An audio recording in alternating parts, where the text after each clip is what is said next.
go. We're going to get 3, 2, 1 on this one. We're live on 2 channels today. Super stoked. Are we ready? Yeah, we're good. We're live. All right. All right, go ahead. All right, come on in, guys. My name is Jerry Watterson. I'm so excited to be here today on the Chef Dennis Chan YouTube channel. And happy Bake Day! Yeah. So here with Chef Dennis Chan and Amanda from Happy Bake Day. Today we're baking the most amazing s'mores cookies you've ever seen. All right, so without further ado, let's do it.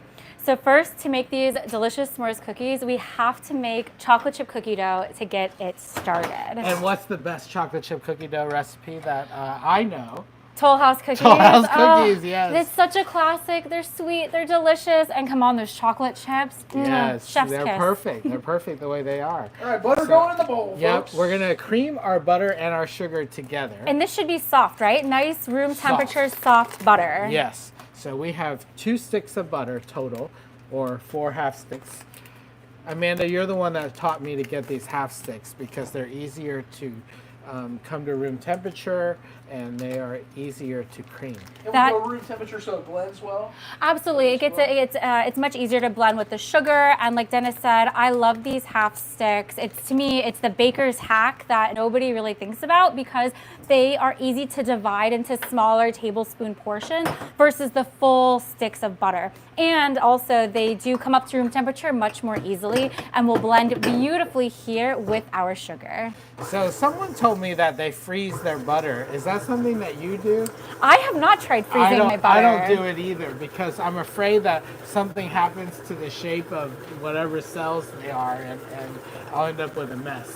Yeah, you want that butter to be full of that creamy, delicious fat, make these cookies rich and fluffy. Yep. So I have added in some brown sugar, 3/4 cup of brown sugar, and 3/4 cup of white sugar. Are we using light brown sugar or dark brown sugar today? I'm using light brown today. Oh, perfect. Yep.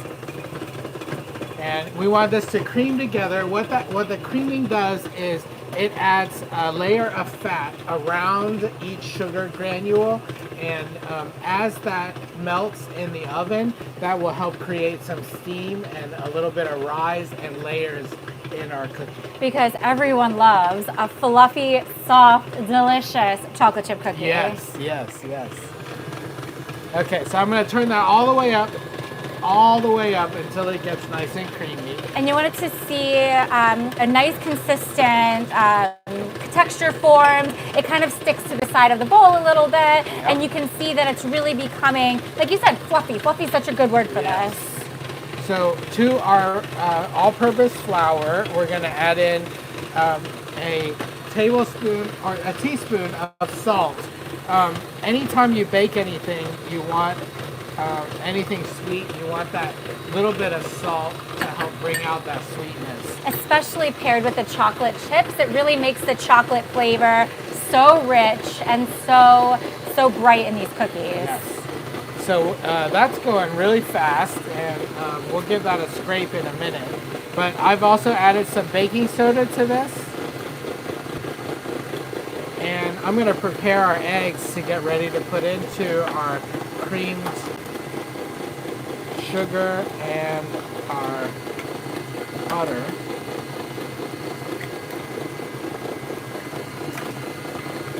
All right, so that's still going. I'm going to give this a scrape down. And Amanda, you and I have done many cookie videos together. Yes, we've got on that channel. Really great cookie series that you and I both make. We do a mixture of traditional Jewish cookies, we do traditional Chinese cookies, and I always enjoy a good cookie. Well, the one thing that I just remade from our video, I made rugala from when we made them in our video. Yes. What flavor? I made apricot and walnut this week. Oh, I love the walnut, especially when you toast them a little bit. Yes. So now here to our bowl of our stand mixer, we're making the wet ingredients. So we're adding in the 2 eggs along with some vanilla.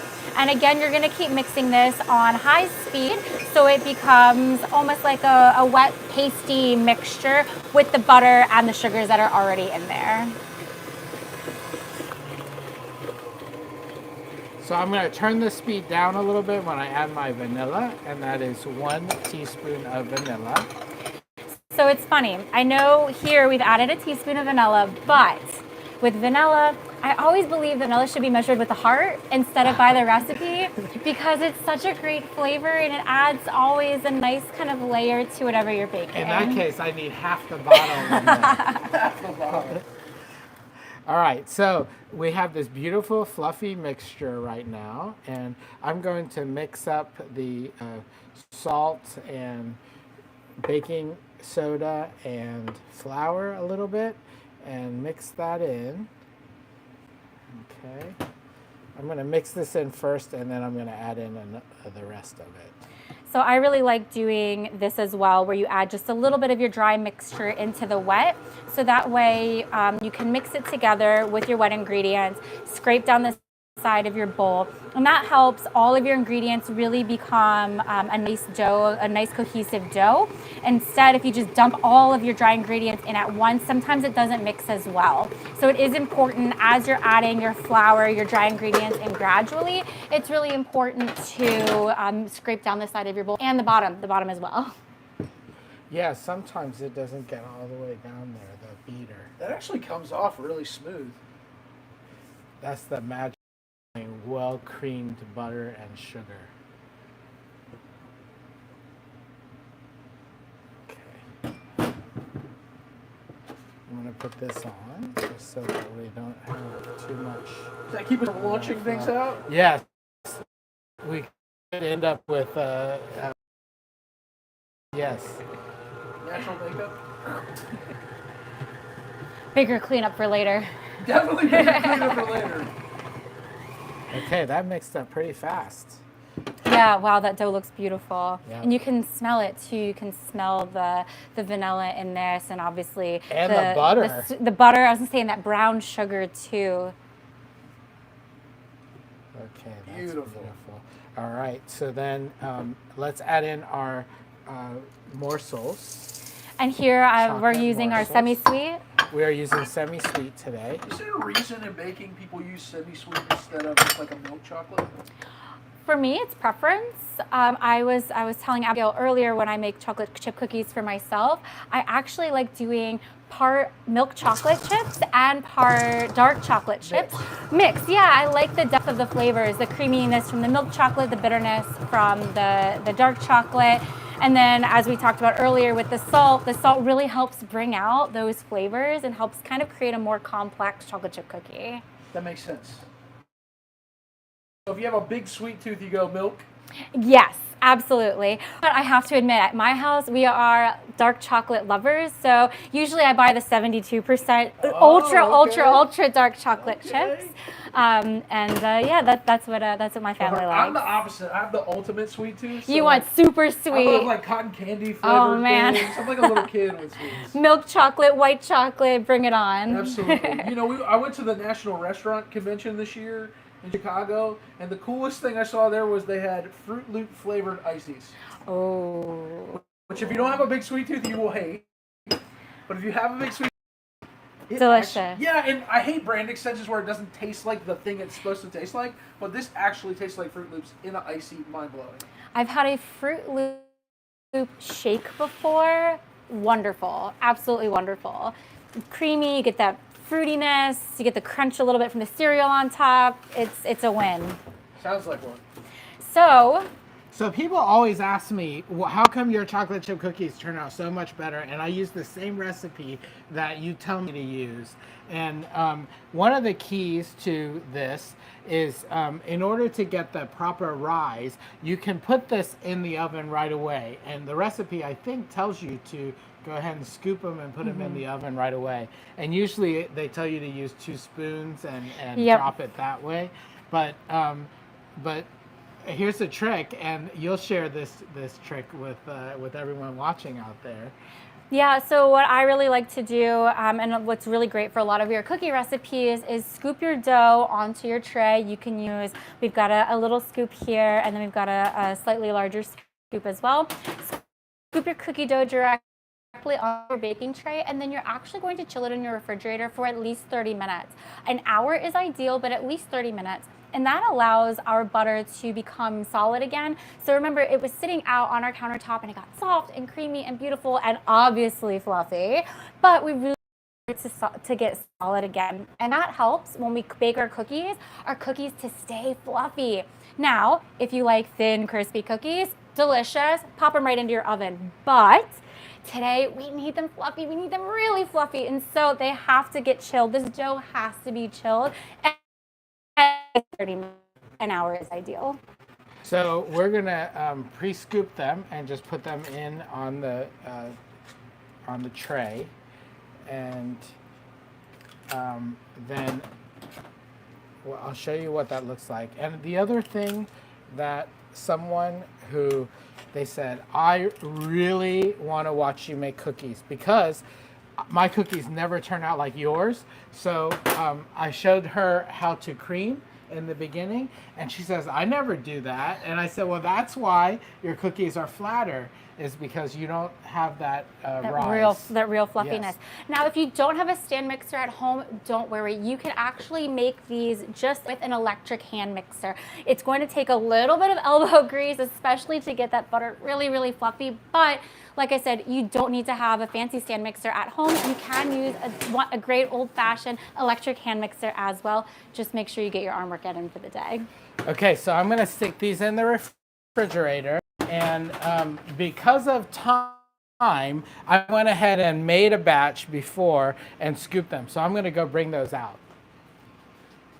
Cheater, pumpkin eater. You made one in advance? You know, but to get that height, we do need this to chill. Well, nobody wants to wait half an hour. I know, it's so tough. So this is really great because you can make this dough ahead of time. Like I said, 30 minutes minimum, an hour is ideal, but you can actually leave these in your fridge overnight to chill.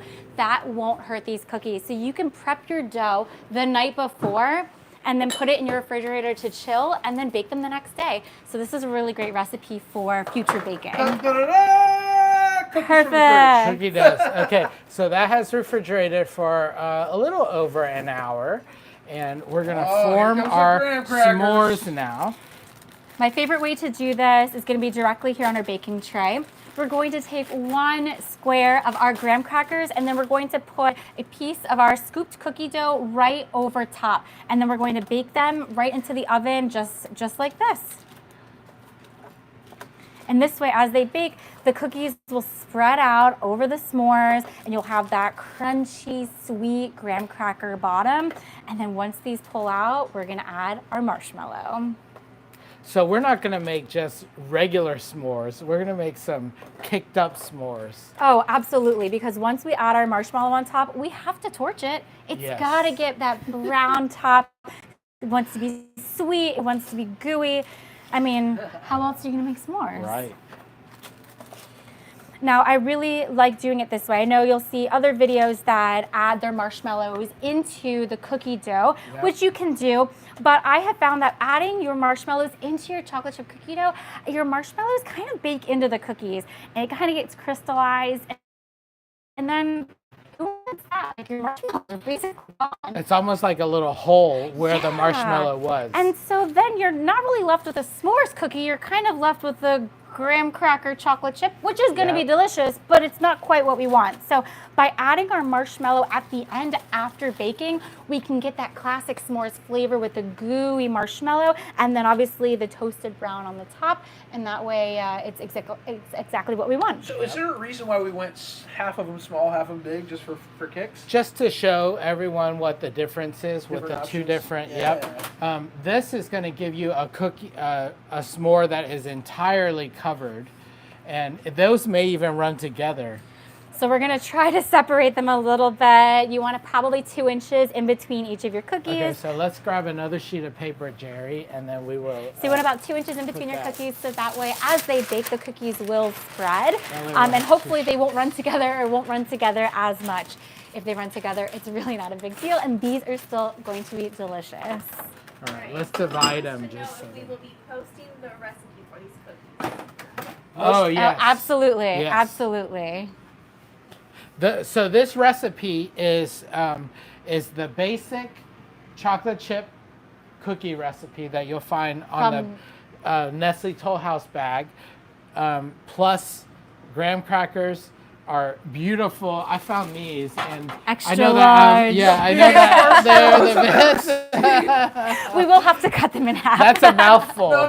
Put the whole thing. The whole thing, the whole marshmallow. You can never have too much marshmallow. I mean, and once it's toasted, it's right. basically I like could we're just eat the camping. toasted marshmallow. Okay, but we will gladly post the recipe for this too. So should we divide these into two pans just to make sure that they? Yeah, I think that's actually a really great idea. I'll put some of these smaller ones over here. There's the audible, folks. There we go. Perfect. There we go. Spread these out. Okay, Great. so as we told you before, these were refrigerated so that cold will keep it a little bit taller, so you'll get a taller cookie than the ones that you scoop and bake. Absolutely. And so when these bake, you want to bake them until the edges are starting to get a nice slightly golden brown color, and the top you'll see is starting to get golden brown, and it'll be dried to the touch. If the whole cookie becomes too dark, then these cookies, they'll still taste great, but they're going to be kind of hard, and we really want these to stay soft as if possible. So that should be about probably 15-ish to 16 minutes. We'll keep an eye on the bake time. So let's put these in the oven, and we'll set a timer for about 12 minutes or so. Yeah. If we need to turn them around, we can. I have the oven set at 325 on convection. So if you have a regular deck oven, it would be 350. Yes. Okay, All right, let's get them in. Let's go. Okay. Bump, bump, bump, bump, bump, bump, bump. All right. In we go. In we go. Heat. Okay, so let's set a timer. 12 maybe? 12 is And we'll perfect. check. It's always better to do less time, check, and add, because you can't take time away. Yes, right. 'cause Can't go back. You can't suntan a cookie. Right, your cookie. Super excited. We promised you cookies, but we did one better.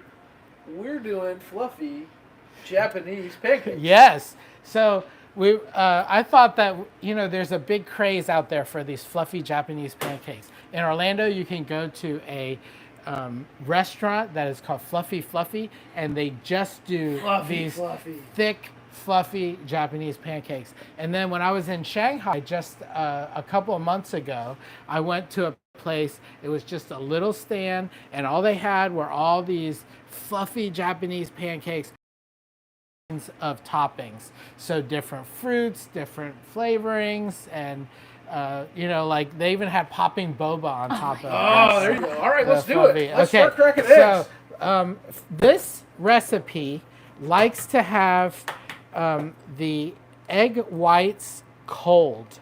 And the reason is, according to all these Japanese bakers, is that the cold egg whites hold longer than after you meringue it than the hot ones do.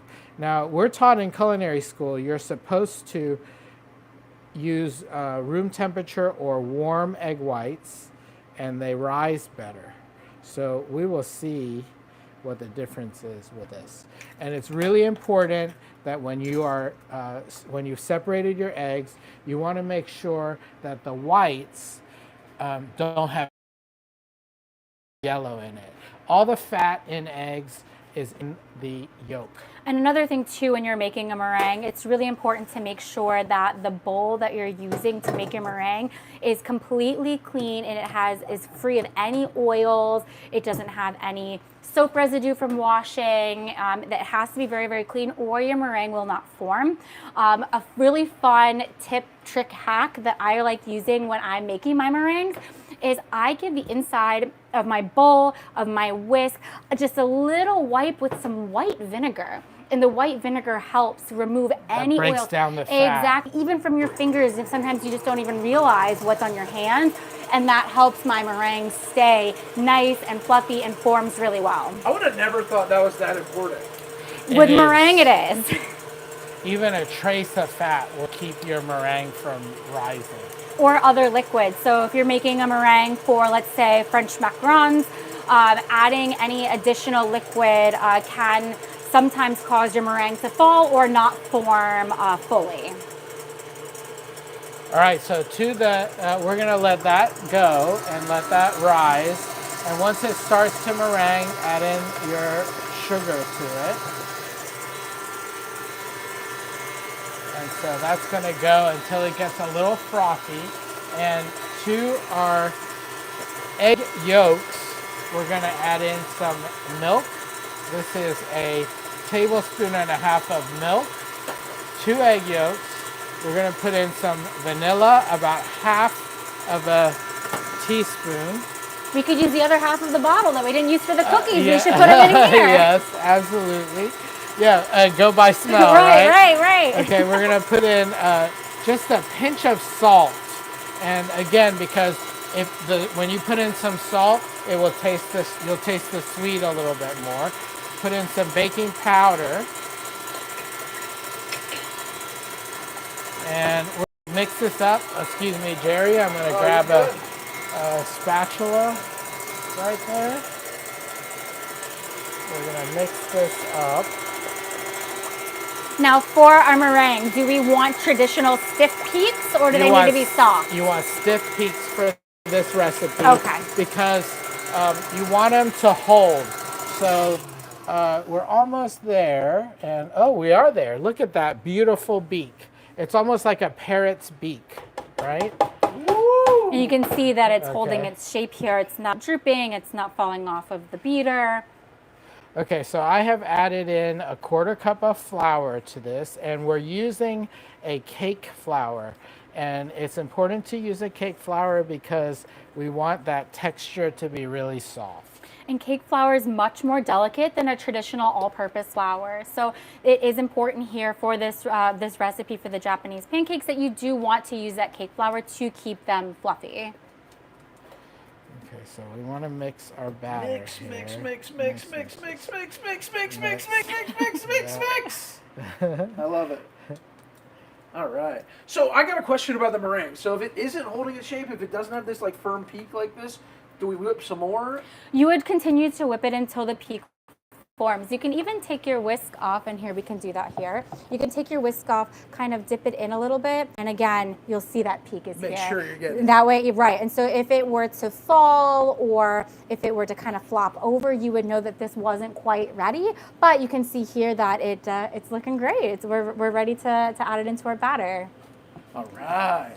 Now, if you were to make something else, like I mentioned French macarons earlier, and you wanted to make this a color, you would add, instead of a liquid food dye, you would use a gel, because like I mentioned, you don't want to add additional liquids because your meringue will fall. So you could use a little bit of a gel food coloring, and that way you can change the color here of your meringue.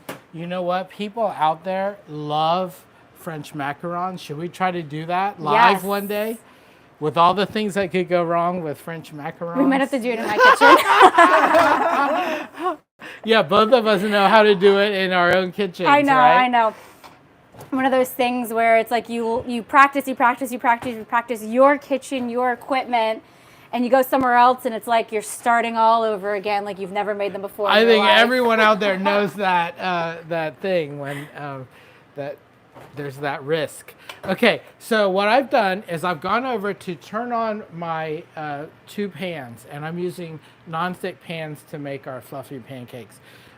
What's important about this is you have to have it very, very low heat. So almost the lowest that you can go, because if it's... Did you add any oil or anything to the No pans? oil yet. We Okay. will right before them. So I'm going to take 1/3 of the egg yolks here, or the egg whites, and I'm going to mix that in. And you want to be very gentle and fold that because you don't want to deflate any of the, or you want to deflate it the least, because the more you fold it, the more it deflates.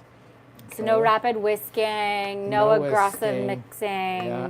Sometimes I've even seen people take a whisk to do this part and very gently whisk it in. Is there a reason we added some and then we mixed and then we added some more instead of adding it all at once? If you add it all in at the same time, it will all deflate.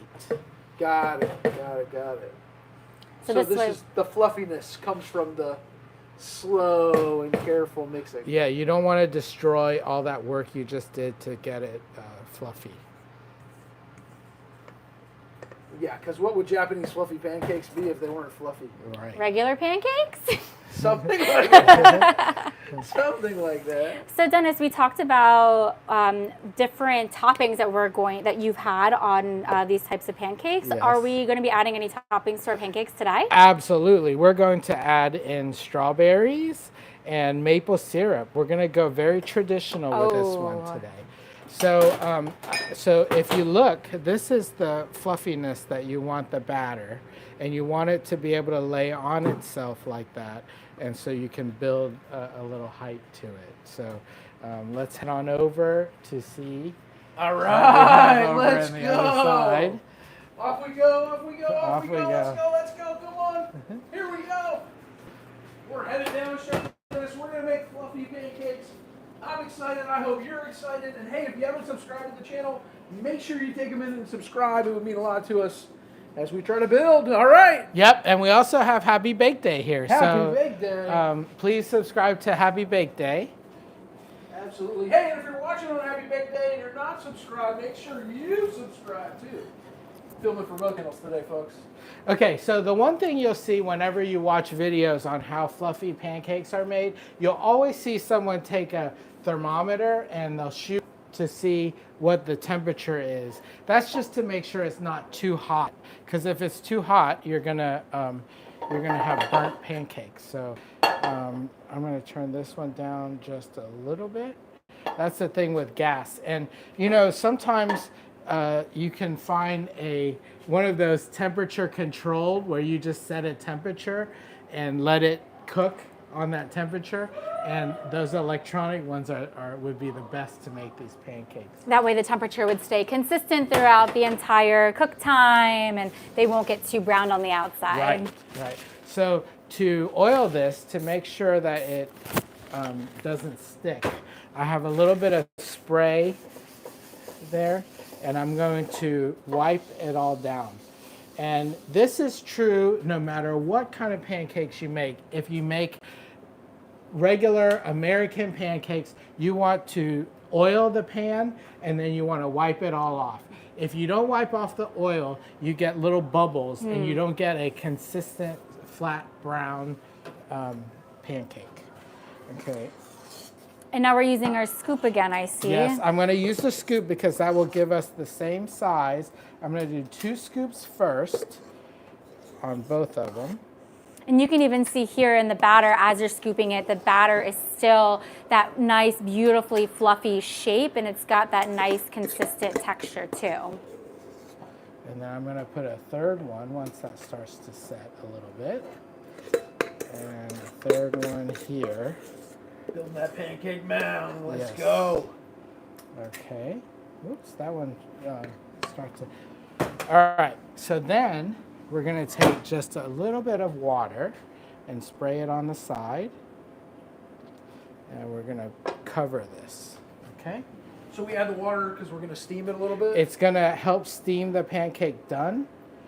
Not a whole lot. Not a whole lot, but it's just enough to steam. So while that is steaming, I'm going to prepare my whipped cream and cut our strawberries for this. And I think I hear the cookies. Yeah, let's go check it out. Let's go cookie check it time. out. Let's go. Let's go. They are going to be so good, you guys. Remember, we want it to be beautifully kind of lightly golden on the sides, dry on the top, and I think we're there. Ooh, they look good. Do we have an oven mitt? Oh yeah.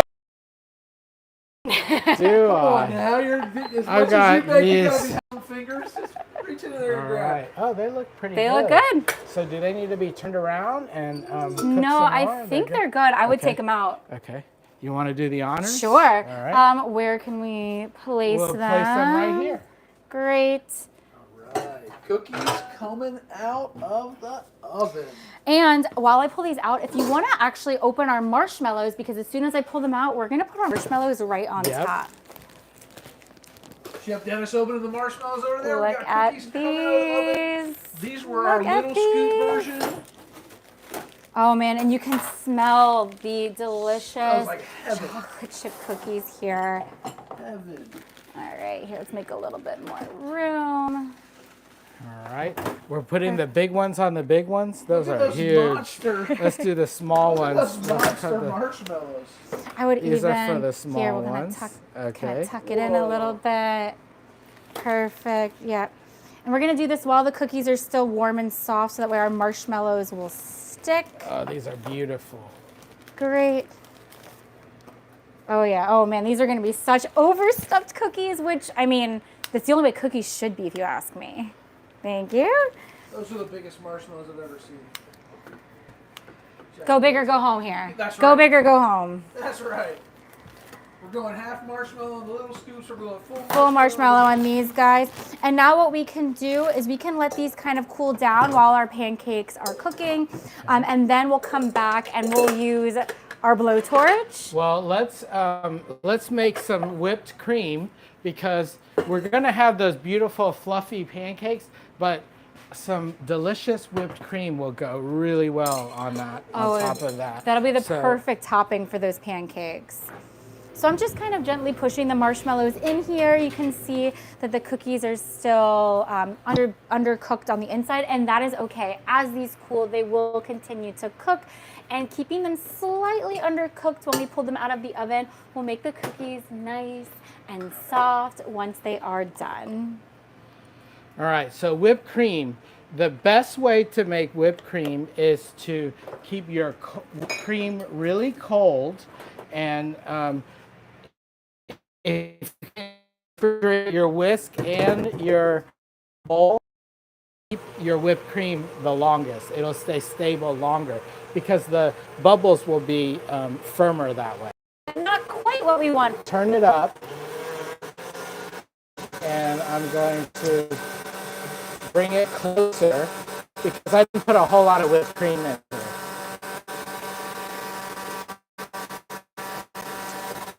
Now again, you don't need to have a stand mixer in order to make whipped cream at home. You can use an electric hand mixer as well. Yes, and you also can whip it by hand with a whisk.